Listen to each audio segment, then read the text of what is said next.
രാമായണത്തിന്റെ trailer രാവിലെ 4:15 വന്നിട്ടുണ്ടായിരുന്നു. കുറെ പേരൊക്കെ ആ സമയത്ത് എത്തിച്ചിട്ട് റിയാക്ട് ചെയ്തായിരുന്നു. പക്ഷെ ഞാനതൊന്നും കാണാൻ പോയില്ല. എന്തായാലും ഏതാണ്ട് 4000 കോടിയോളം രൂപയാണ് ഇതിന്റെ രണ്ട് ഭാഗങ്ങളായിട്ടുള്ള ഈ സിനിമയ്ക്ക് മുടക്കിയിരിക്കുന്നത്. സത്യം പറഞ്ഞു കഴിഞ്ഞാല് ആ ഒരു ബഡ്ജറ്റ് വെച്ച് നോക്കുന്ന സമയത്ത് ഇതിന്റെ ഒരുപാട് പോരായ്മകൾ ഇതിനകത്ത് ഞാൻ കണ്ടിട്ടുണ്ട്. പ്രത്യേകിച്ച് എടുത്തു പറയേണ്ടതാണ് VFXന്റെ കാര്യം. VFX പല സ്ഥലങ്ങളിലും ഒരു കാർട്ടൂണിഷ് ഫീലിംഗ് ആണ് എനിക്കുണ്ടായിട്ടുള്ളത്. അതുപോലെ തന്നെ കാസ്റ്റിംഗിലും 1-2 മിസ്കാസ്റ്റ് ആയിട്ട് എനിക്ക് തോന്നിയിട്ടുണ്ട്. ഓവറോൾ വലിയൊരു ഗ്രാൻഡിയർ ആയിട്ടൊരു സെറ്റപ്പ് ആയിട്ട് നമുക്ക് ട്രെയിലറിനകത്ത് ഫീൽ ചെയ്യുന്നുണ്ട്. പക്ഷേ ഒരു പെർഫെക്ഷൻ ഇല്ലാതെ പോലെ കുറെയൊക്കെ പോച്ചില് ഒരു VFXനകത്ത് ഒരു പെർഫെക്ഷൻ ഇല്ലാതെ പോലെയാണ് എനിക്ക് തോന്നിയിട്ടുള്ളത്.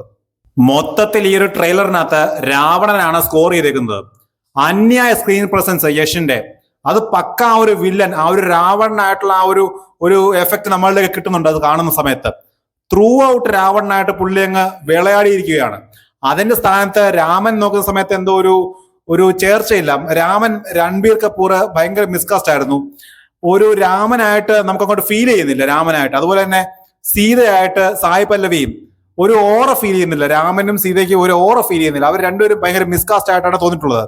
അങ്ങനെ തോന്നാൻ ഒരു പക്ഷേ കാരണം എനിക്ക് തോന്നുന്നത് നമ്മൾ കഴിഞ്ഞ RRR എന്ന് പറയുന്ന സിനിമയ്ക്കകത്ത് രാംചരൺ രാമനായിട്ട് വന്ന് കണ്ടിട്ടുണ്ടല്ലോ. അത് ഒരു കിടിലൻ കാസ്റ്റിംഗ് ആയിരുന്നു. ആ കുറച്ച് സമയത്തേക്ക് ഉള്ളെന്നുണ്ടെങ്കിലും അത് കണ്ടുകൊണ്ടായിരിക്കാം രൺബീർ കപൂറും അദ്ദേഹത്തിന്റെ ഡയലോഗ് ഡെലിവറിയും ആ ഒരു രാമൻ ആ ഒരു ക്യാരക്ടറിന് പറ്റിയതേ അല്ല. പിന്നെ രാവണനായിട്ടുള്ള യഷിന്റെ പെർഫോമൻസിനകത്ത് ഒരു പോരായ്മ എനിക്ക് തോന്നിയിട്ടുള്ളത് അദ്ദേഹത്തിന്റെ ഡയലോഗ് ഡെലിവറിയാണ്. അദ്ദേഹം ഹിന്ദി പറയുന്ന സമയത്ത് സ്ലാങ് വഴങ്ങാത്ത പോലെ ഒരു സൗത്ത് ഇന്ത്യൻ ഒരു വന്ന് ഹിന്ദി പറയുന്നതായിട്ട് അതിനകത്ത് ക്ലിയർ ആയിട്ട് മനസ്സിലാവുന്നുണ്ട്. AR റഹ്മാനും ഹാൻസ് സിമറുമാണ് അതിനകത്ത് മ്യൂസിക് ചെയ്തേക്കുന്നത്.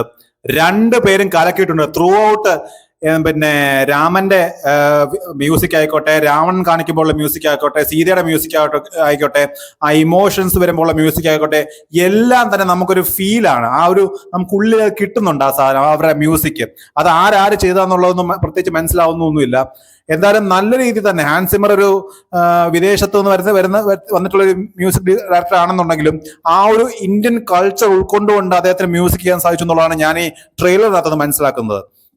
ഓവറോൾ പിന്നെ ഈ ട്രെയിലറിനകത്ത് ഞാൻ പറഞ്ഞല്ലോ ഒരു പോരായ്മയായിട്ട്, ഏറ്റവും വലിയ പോരായ്മയായിട്ട് നിൽക്കുന്നത് ഇതിനകത്ത് VFX ആണ്.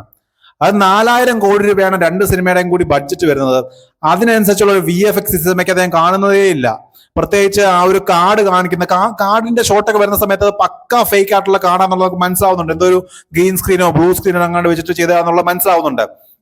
അതുപോലെ തീയുടെ ഇത് കാണിക്കുന്ന സമയത്ത്, തീ കത്തുന്നത് കാണിക്കുന്ന സമയത്ത് അതൊക്കെ VFX ആണെന്നുള്ളത് എടുത്തറിയുന്നുണ്ട്. പിന്നെ ഈ അസുരന്മാരുടെയൊക്കെ വലിയ അസുരന്മാരുണ്ടല്ലോ, സൈസ് കൂടിയ അസുരന്മാര്, അവരൊന്നും അതൊക്കെ ഒരു കാർട്ടൂണിഷ് ലുക്ക്, പക്ക ഒരു കാർട്ടൂണിഷ് മറ്റേ ആദിപുരുഷനകത്തുള്ള കൂട്ടുള്ള ആ ഒരു സിമിലാരിറ്റി ഇതിനകത്ത് വരുന്നുണ്ട്. ഇതിന്റെ നേരത്തെ ഗ്ലിംസ് വന്ന സമയത്തും വിമർശിച്ചതാണ്. അതിനകത്ത് നിന്ന് വലിയ മാറ്റമൊന്നും ഇതിനകത്ത് വന്നിട്ടില്ല. പിന്നെ ഓവറോൾ VFX എല്ലാത്തിലും കുറെ സ്ഥലങ്ങളൊക്കെ നന്നായിട്ടുണ്ട് കേട്ടോ. പ്രത്യേകിച്ച് ജഡായുവിനെ കാണിക്കുന്ന സ്ഥലങ്ങളിലൊക്കെ VFX നന്നായിരുന്നു.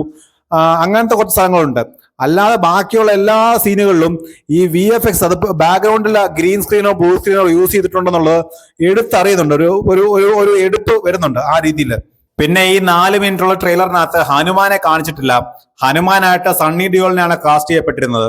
അപ്പൊ അതെങ്ങനെ വരും എന്നുള്ളത് കണ്ടറിയണം. പുള്ളിയുടെ അഭിനയമൊക്കെ ഒരു സാറ്റിസ്ഫാക്ഷൻ കുറവുണ്ട് പുള്ളിയുടെ കാസ്റ്റിംഗില്. അപ്പൊ ഇതിനകത്ത് എന്തായാലും കാണിച്ചിട്ടില്ല, എങ്ങനെ വരുന്നുള്ള കണ്ടറിയാം.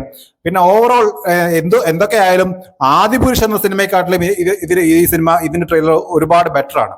അത് ഉറപ്പിച്ച് പറയാം. അത് സിനിമയും അങ്ങനെ തന്നെ ആയിരിക്കും.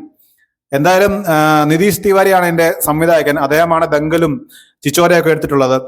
അപ്പൊ അദ്ദേഹം ഒരു മോശമാക്കത്തില്ലെന്ന് വിശ്വസിക്കുന്നു. എന്തായാലും ബാക്കി സിനിമ വരുമ്പോൾ നമുക്ക് കാണാം.